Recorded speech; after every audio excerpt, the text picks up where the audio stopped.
Si hoy te digo que un presidente puede morir antes de cumplir 4 meses en el cargo, quizá pienses en un accidente, en un atentado, en una conspiración, pero en el Ecuador de comienzos del siglo XX bastaba algo más silencioso y cruel: el peso de una vida entera peleando contra el país y contra su propio cuerpo. Emilio Estrada Carmona no llegó al poder como un héroe de bronce.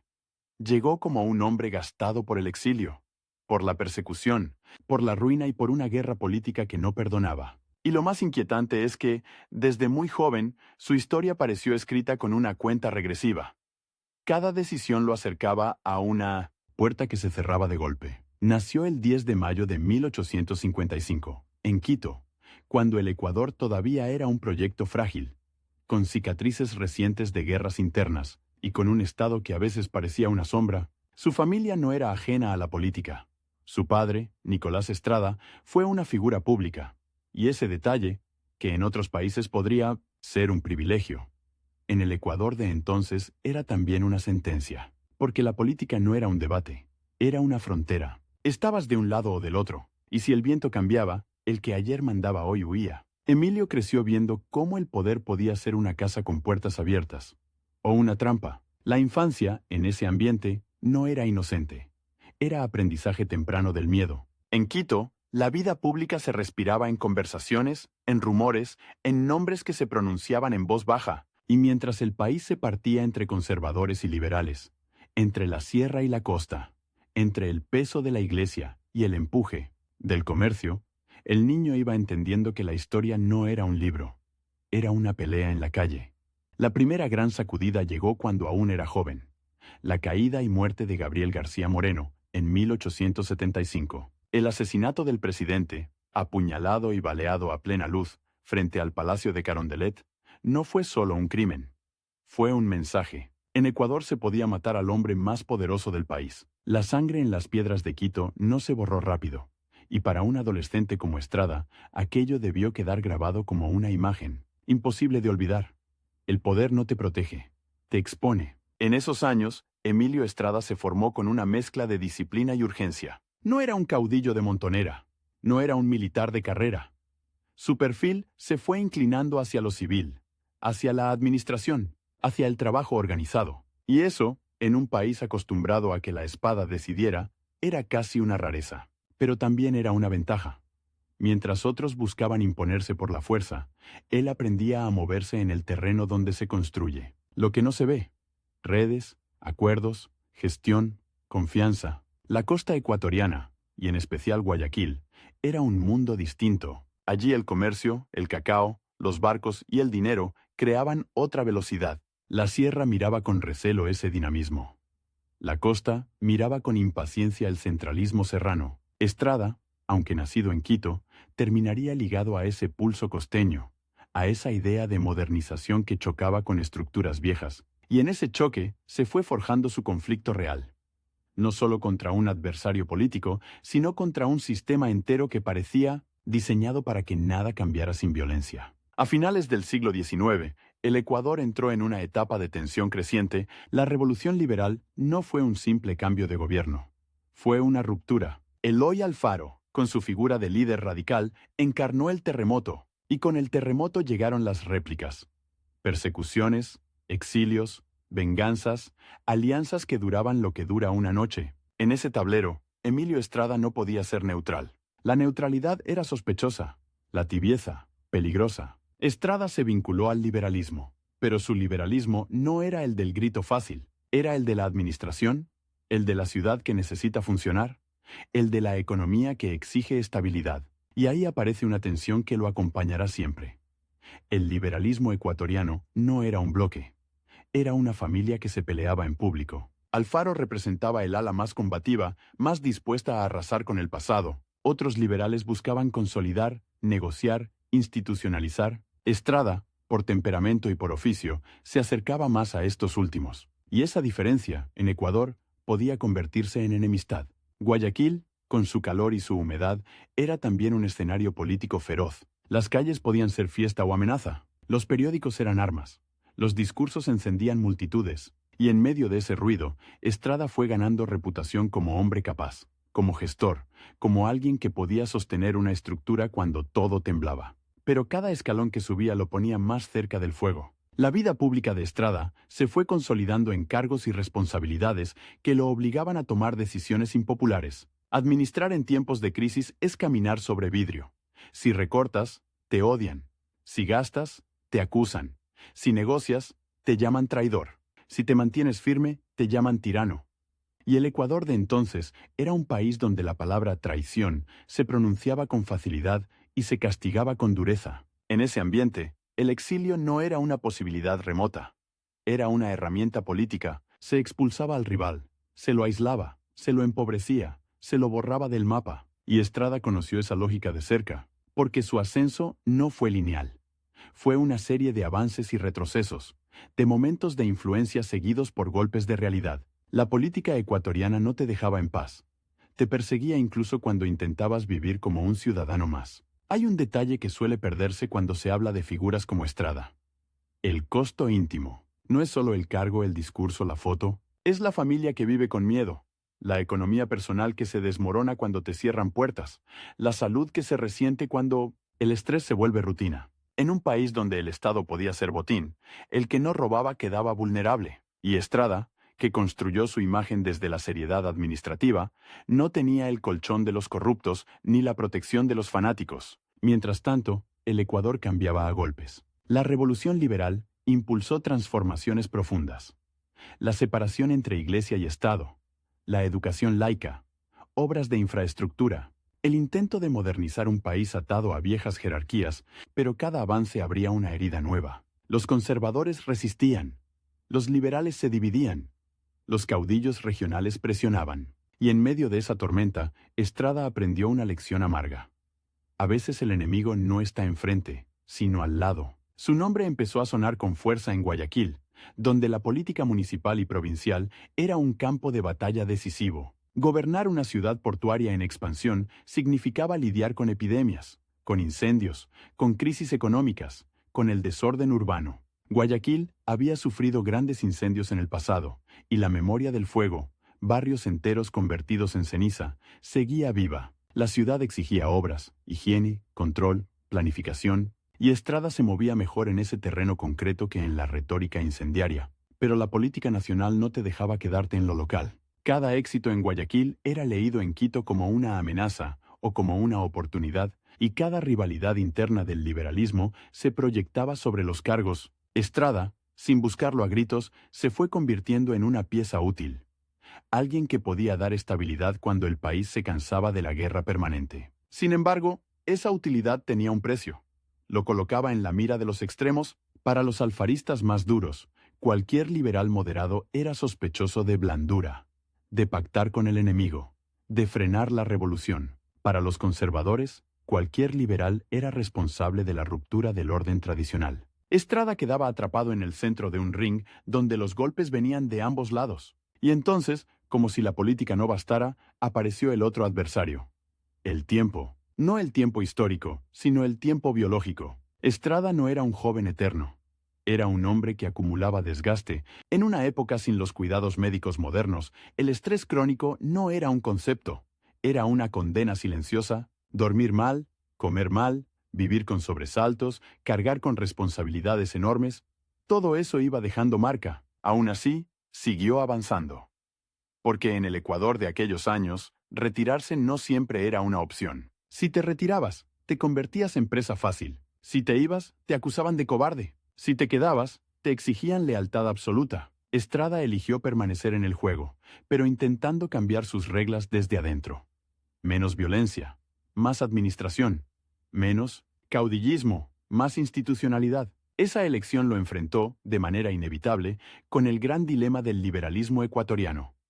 ¿Revolución permanente o construcción de Estado? Eloy Alfaro era el símbolo de la primera. Los sectores que buscaban estabilidad, sin renunciar al liberalismo, necesitaban rostros creíbles, capaces de gobernar sin incendiar el país. Y ahí, poco a poco, el nombre de Emilio Estrada empezó a adquirir un peso distinto. No solo como funcionario, sino como posible figura nacional. Pero antes de que ese destino se volviera evidente, tuvo que sobrevivir a la parte más ingrata.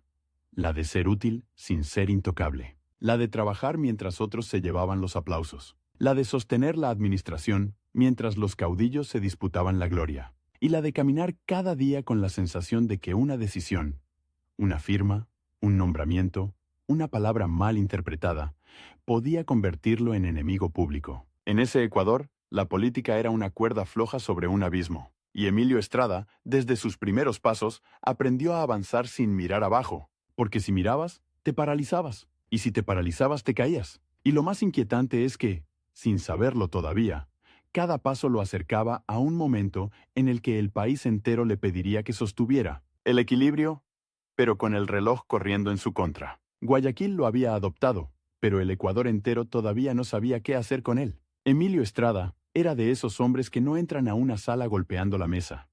Entran con papeles, con números, con soluciones. Y sin embargo, en un país donde el poder se medía por la capacidad de incendiar o de aplastar, esa calma podía ser vista como una amenaza, porque la calma, en política, a veces es el disfraz de algo más peligroso. La posibilidad de que el país funcione sin caudillos. A comienzos del siglo XX, el liberalismo ya no era solo una bandera. Era un campo minado. Eloy Alfaro seguía siendo el gran nombre, el mito vivo, el hombre que había empujado la revolución liberal con una fuerza que parecía inagotable. Pero el mismo movimiento que había derribado el viejo orden ahora se devoraba por dentro. Los liberales se dividían entre los que querían seguir en guerra, contra los conservadores, contra la Iglesia, contra cualquiera que oliera a pasado, y los que querían consolidar, administrar, convertir la revolución en Estado. Estrada estaba en ese segundo grupo, y eso lo colocaba en el lugar más incómodo, el centro, donde nadie te perdona. En Guayaquil, su nombre se asociaba a gestión, a orden, a esa clase de autoridad que no necesita uniformes. La ciudad, con su puerto y su comercio, exigía resultados concretos.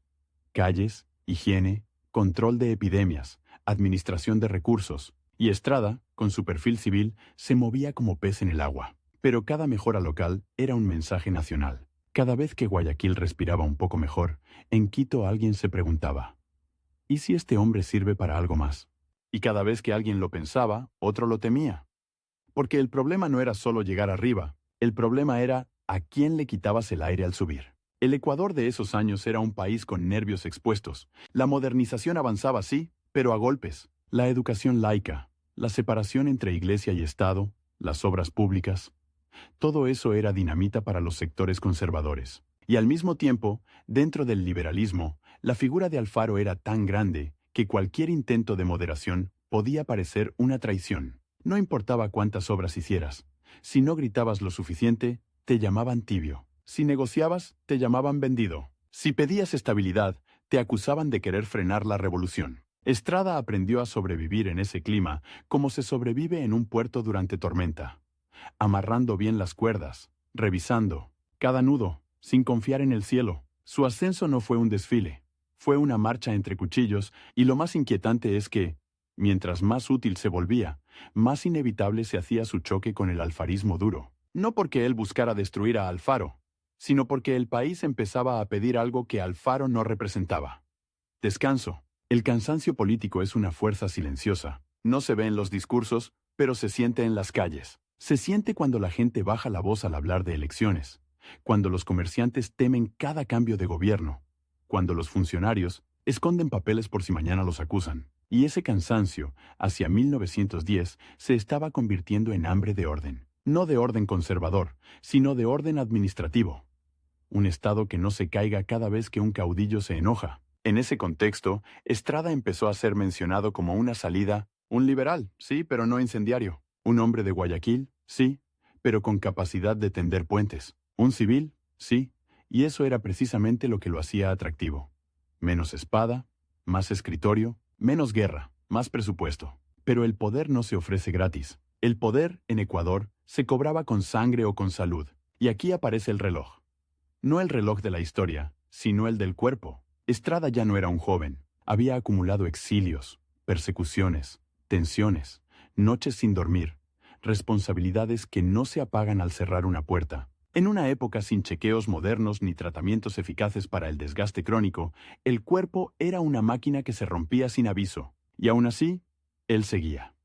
Porque retirarse era peligroso.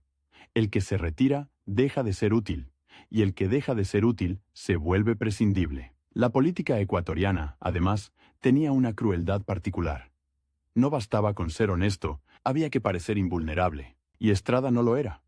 Su fortaleza era otra: la capacidad de sostener una administración cuando todo alrededor se volvía grito. Pero esa fortaleza no protegía contra el veneno más común de la época: la intriga. Los periódicos eran trincheras. Las acusaciones volaban como balas. Un día eras salvador, al siguiente traidor.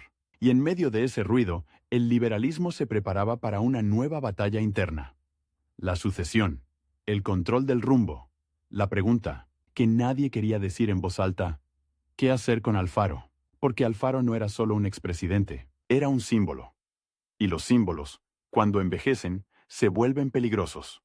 O los conviertes en estatua, o te aplastan con su sombra. Los sectores que buscaban estabilidad necesitaban un candidato que no fuera conservador. Eso era imposible. Pero que tampoco fuera una chispa permanente. Necesitaban a alguien que pudiera ganar sin prometer guerra. Y ahí, como si el país lo empujara desde atrás, Estrada empezó a acercarse al centro del escenario. No fue un salto, fue un arrastre, como si una corriente lo llevara. Las elecciones de 1911 se acercaban con el ambiente cargado. El Ecuador no era un país donde una campaña fuera solo propaganda. Era una prueba de fuerza. Los bandos medían lealtades, contaban apoyos, presionaban. Y en ese tablero, Estrada se convirtió en el candidato de un liberalismo que quería cerrar la etapa de la revolución como combate y abrir la etapa de la revolución como administración. Eso, para los alfaristas más radicales, era casi una herejía. La tensión creció como crece una tormenta en el horizonte. Primero un calor raro, luego un silencio, luego el aire pesado. Estrada no podía ignorarlo. Sabía que su candidatura no era solo una opción política. Era un desafío al modo en que el poder se había ejercido durante años. Y sabía algo más: que el país no perdonaba a los que intentaban cambiar las reglas sin tener un ejército detrás. Pero él no tenía un ejército, tenía alianzas, tenía reputación, tenía el apoyo de sectores que querían estabilidad, y tenía, sobre todo, una imagen: la del hombre que podía gobernar sin convertir cada semana en una crisis. La campaña fue una guerra de nervios. No hacía falta inventar enemigos.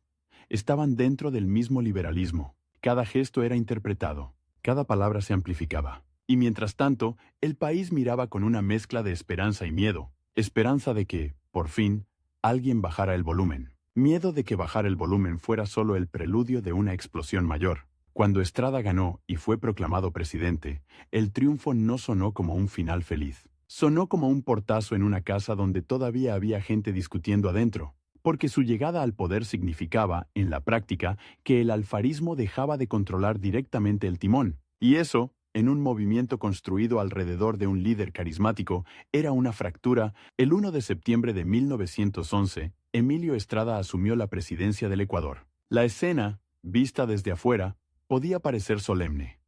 El hombre civil, el administrador, el liberal moderado, entrando al palacio, con la promesa de estabilidad, pero por dentro, el país era un animal inquieto, y el nuevo presidente lo sabía. No estaba entrando a gobernar un Estado sólido.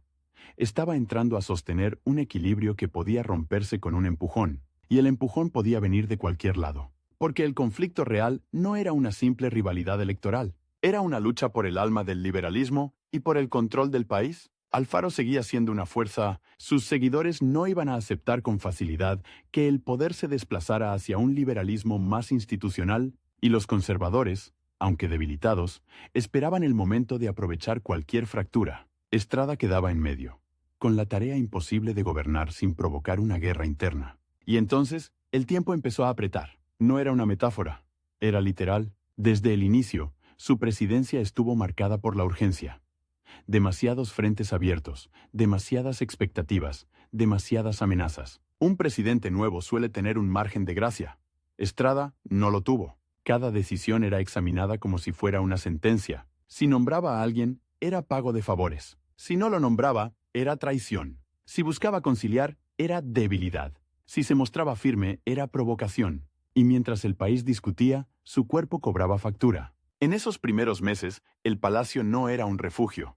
Era una olla de presión. Reuniones interminables, informes, crisis, rumores de conspiración, tensiones con los sectores alfaristas. La política ecuatoriana no te dejaba dormir, y el sueño, cuando se pierde, no se recupera con discursos. Estrada intentó gobernar con la lógica del administrador: ordenar, estabilizar, reducir el ruido, pero el ruido no era un accidente. Era el método de sus adversarios. En un sistema acostumbrado a que el poder se imponga por fuerza, la moderación se interpreta como oportunidad, y cada día que pasaba, la pregunta se volvía más peligrosa. ¿Cuánto tiempo podría sostenerse? Aquí llega el giro más cruel. El enemigo no era solo Alfaro, ni los conservadores, ni los periódicos. Era el reloj biológico.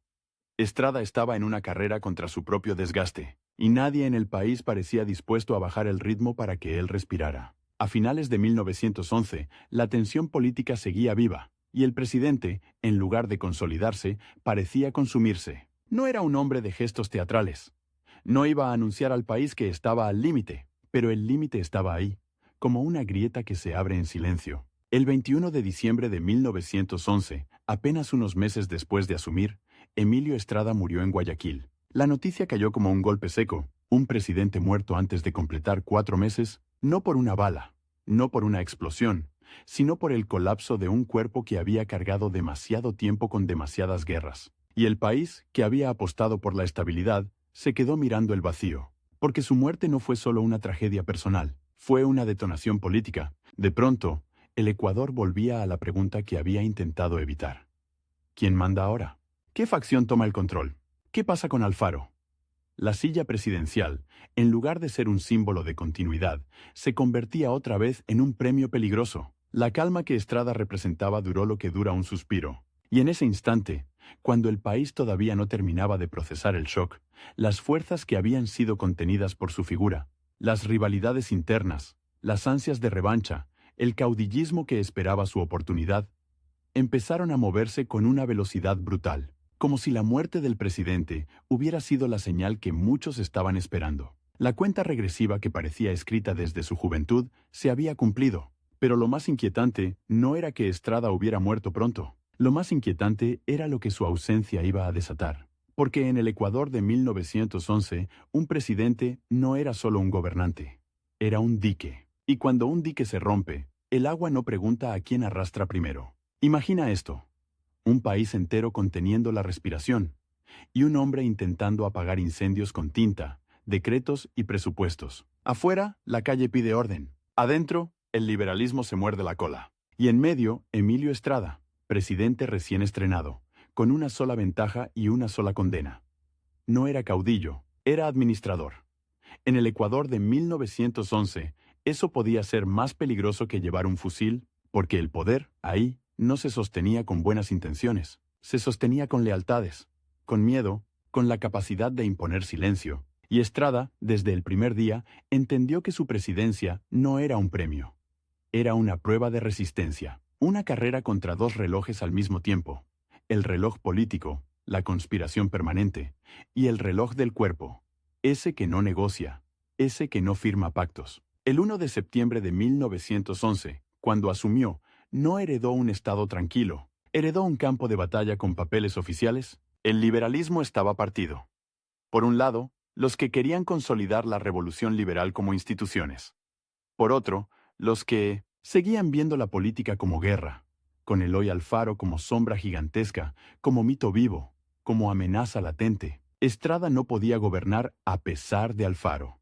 Tenía que gobernar con Alfaro en el aire, en los periódicos, en los cuarteles, en 1909, los pasillos donde se decide quién vive políticamente y quién cae. Y entonces empezó el trabajo real, no el de los discursos, sino el de las decisiones que te ganan enemigos sin que el público lo note. Estrada llegó con una idea simple y explosiva: bajar la temperatura, hacer que el Estado funcione sin necesidad de gritos. Eso implicaba ordenar la administración, sostener la economía, mantener la paz interna y, sobre todo, evitar que el país se partiera, otra vez en bandos armados. Su estilo era el de quien cree que la política se resuelve con procedimientos, pero el Ecuador de ese momento era un país donde los procedimientos podían ser vistos como una trampa.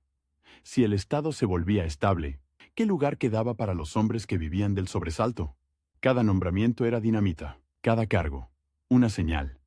Si Estrada colocaba a un alfarista, los moderados lo acusaban de entregar el gobierno. Si colocaba a un moderado, los alfaristas lo acusaban de traición. Y mientras tanto, los conservadores, debilitados, sí, pero atentos, esperaban el instante exacto para aprovechar la fractura liberal. Era como caminar por una cuerda floja con el viento soplando desde 3 direcciones. En esos primeros días, el palacio no era un símbolo de poder. Era una sala de urgencias. Llegaban informes de provincias, rumores de levantamientos, presiones de jefes políticos, cartas de recomendación que eran, en realidad, advertencias. La prensa, convertida en trinchera, disparaba titulares como si fueran balas. Debilidad, pacto, entrega, traición. Y Estrada, que no era hombre de teatralidad, tenía que responder con lo único que sabía usar: gestión, orden, control. Pero el conflicto central no era administrativo, era emocional. Era el choque entre dos formas de entender el liberalismo. El liberalismo de la épica, Alfaro, la revolución, la confrontación, y el liberalismo del Estado, la burocracia, la estabilidad, la continuidad. Estrada representaba lo segundo. Y eso, para los alfaristas duros, era casi una profanación. Convertir la revolución en rutina. La tensión se notaba en detalles que parecen pequeños hasta que explotan. Un saludo frío en un acto oficial. Un general que no asiste a una ceremonia. Un periódico que repite una palabra hasta convertirla en sentencia. Un rumor que corre por Guayaquil y llega a Quito como hecho confirmado. En un país acostumbrado a golpes de timón, la moderación se interpreta como vacilación. Y la vacilación, en política ecuatoriana, era una invitación. Estrada intentó sostener el equilibrio con una estrategia que parecía sensata. Conciliar sin ceder el control. Integrar sin entregar. El gobierno, mantener el orden sin provocar una guerra interna. Pero esa estrategia tenía un problema. Exigía tiempo. Tiempo para que las instituciones se impusieran sobre los impulsos, tiempo para que la gente viera resultados, tiempo para que el país se acostumbrara a un presidente que no gritaba. Y el tiempo era precisamente lo que él no tenía. Porque mientras el país lo medía con lupa, su cuerpo empezaba a fallar con una crueldad silenciosa. No era una enfermedad que se anunciara con dramatismo. Era el desgaste acumulado.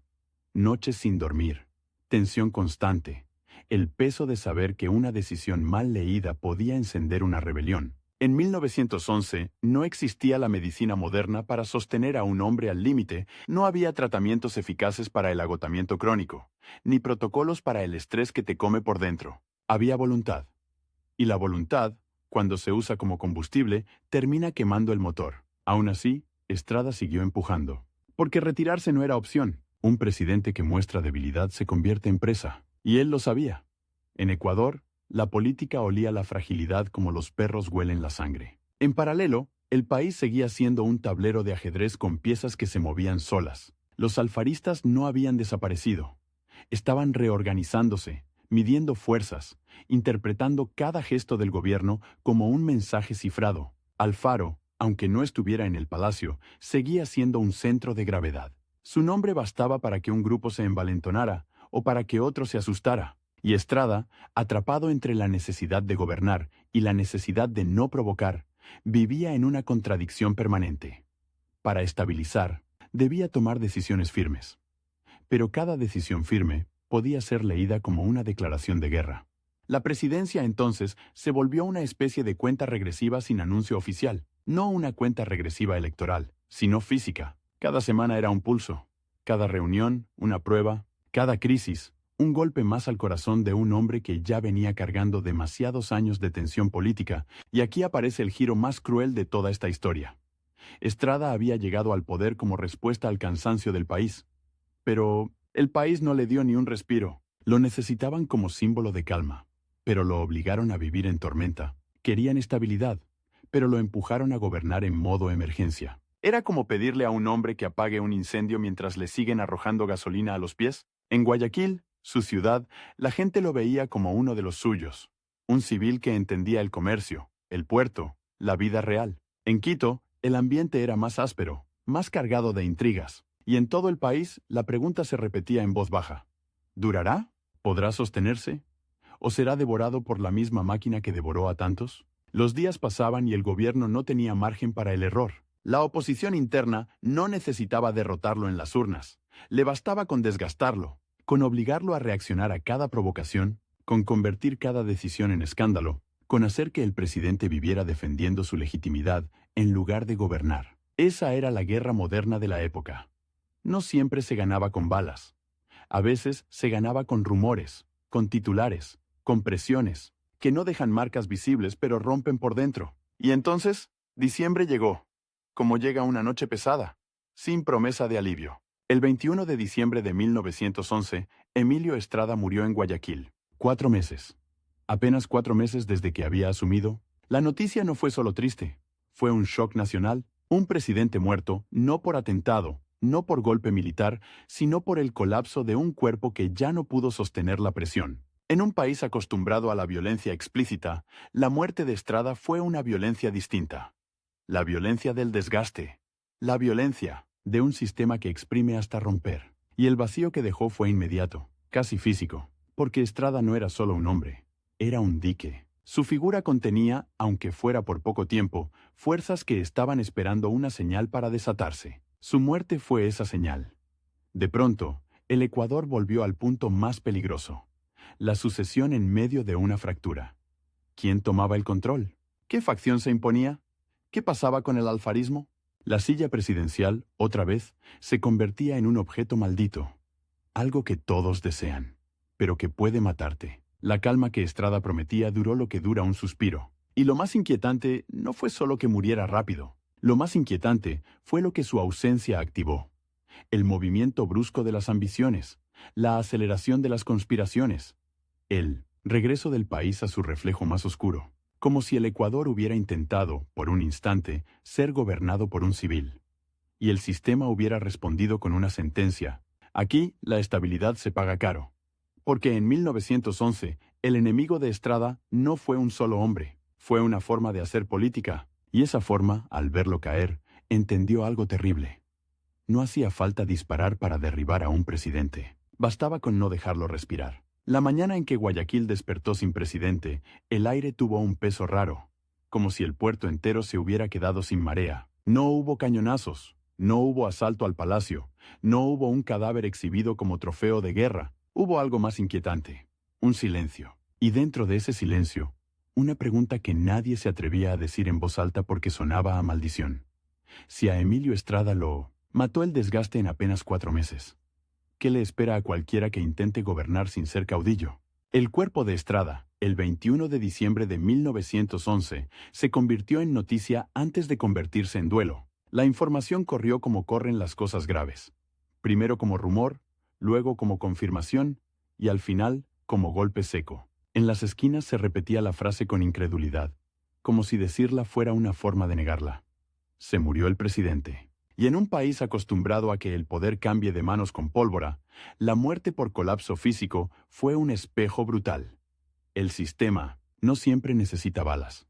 A veces necesita presión constante, noches sin dormir, intrigas que no te dejan comer, y un corazón que aguanta hasta que no aguanta. La cuenta regresiva que lo perseguía, ese reloj del cuerpo que no firma pactos, se detuvo, pero el reloj político se aceleró porque la muerte de un presidente no abre un vacío, abre una carrera. Y en Ecuador, en ese diciembre, la carrera no era por un programa de gobierno, era por el control del Estado como botín y como arma. La sucesión cayó en manos del vicepresidente Carlos Freire Saldumbide. En el papel era continuidad, en la calle era otra cosa, era incertidumbre. Freire no heredaba un gobierno, heredaba una fractura, y la fractura tenía nombre propio, aunque se pronunciara con cuidado.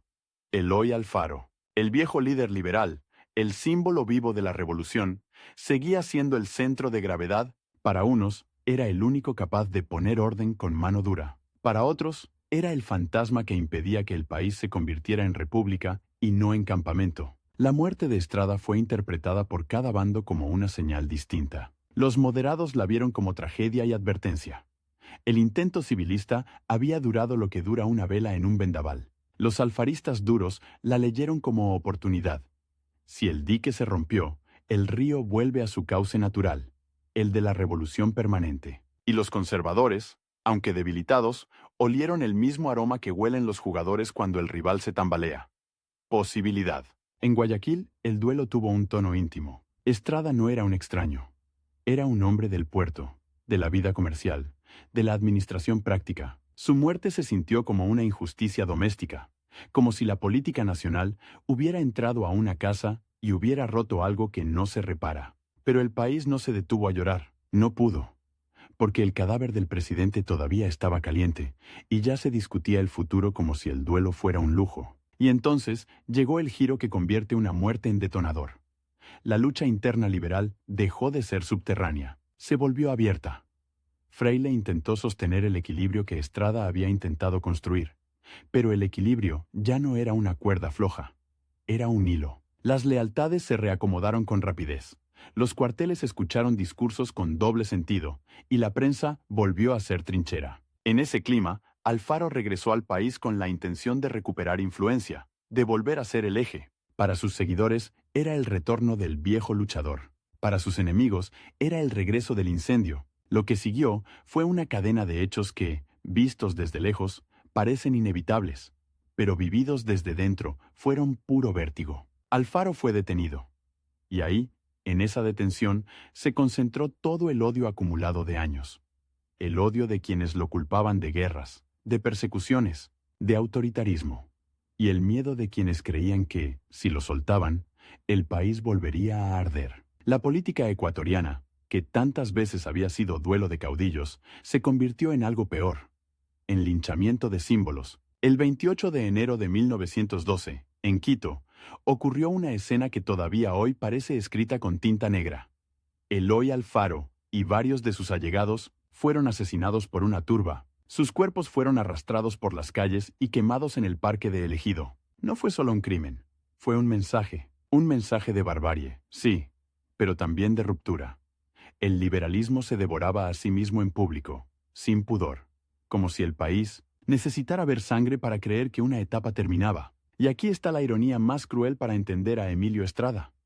Él no vivió para ver ese horror, pero su ausencia lo hizo posible. Estrada había sido, por un instante, el amortiguador entre facciones, no porque tuviera un ejército propio, sino porque su figura civil ofrecía una salida menos violenta. Cuando cayó, el país volvió a su reflejo más oscuro. Su muerte no causó el linchamiento de Alfaro, pero quitó una pieza que podía haber frenado la caída libre. En política, a veces el héroe no es el que gana batallas, es el que evita masacres. Y Estrada, sin quererlo, terminó siendo recordado por lo que no alcanzó a impedir. Después de enero de 1912, el Ecuador entró en una fase de reacomodo doloroso. El alfarismo, sin su líder, quedó herido y fragmentado. Los liberales moderados intentaron consolidar un orden institucional, pero lo hicieron sobre un suelo manchado, con la legitimidad golpeada por la violencia. La revolución liberal, que había prometido modernidad, quedó marcada por una imagen imposible de borrar.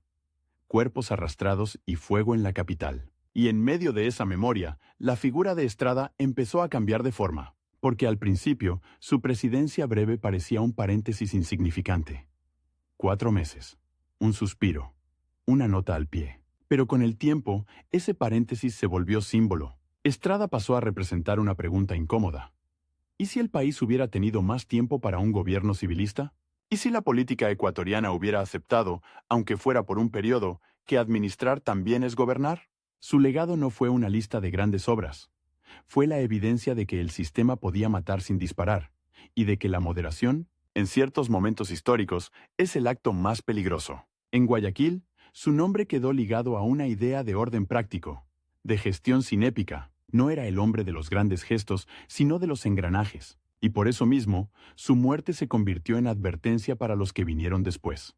El Estado no se sostiene solo con decretos. Se sostiene con condiciones políticas que permitan respirar. Estrada intentó gobernar como si el país fuera una administración. El país, en cambio, seguía funcionando como un campo de batalla. Su familia y su entorno cargaron con un duelo atravesado por la historia. No era solo la pérdida de un padre, de un esposo, de un amigo, era la pérdida de un proyecto de calma. Y esa calma, al no concretarse, se volvió nostalgia. En la memoria pública, Estrada quedó como el presidente que no tuvo tiempo. Y el tiempo, en su caso, no es metáfora.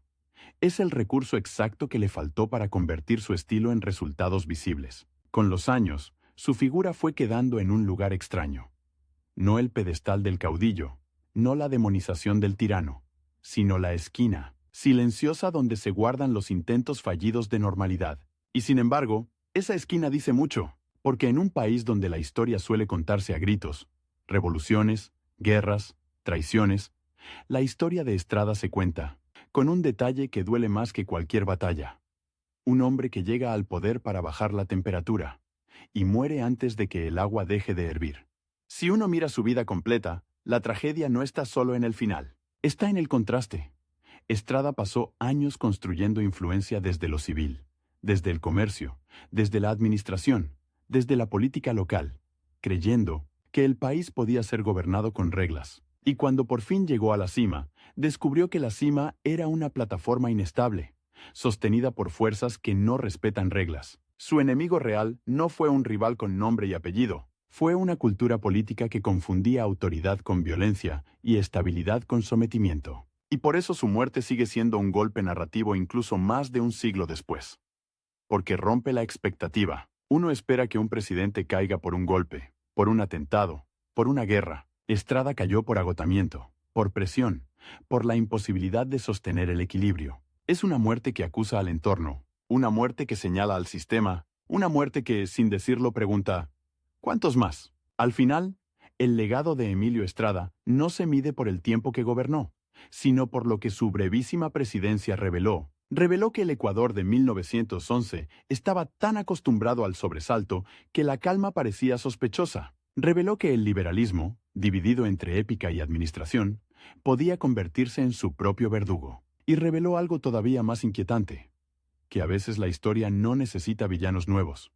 Le basta con repetir sus viejos reflejos. Y mientras el país siguió adelante, con nuevos presidentes, nuevas crisis y nuevas promesas, quedó flotando una imagen difícil de olvidar.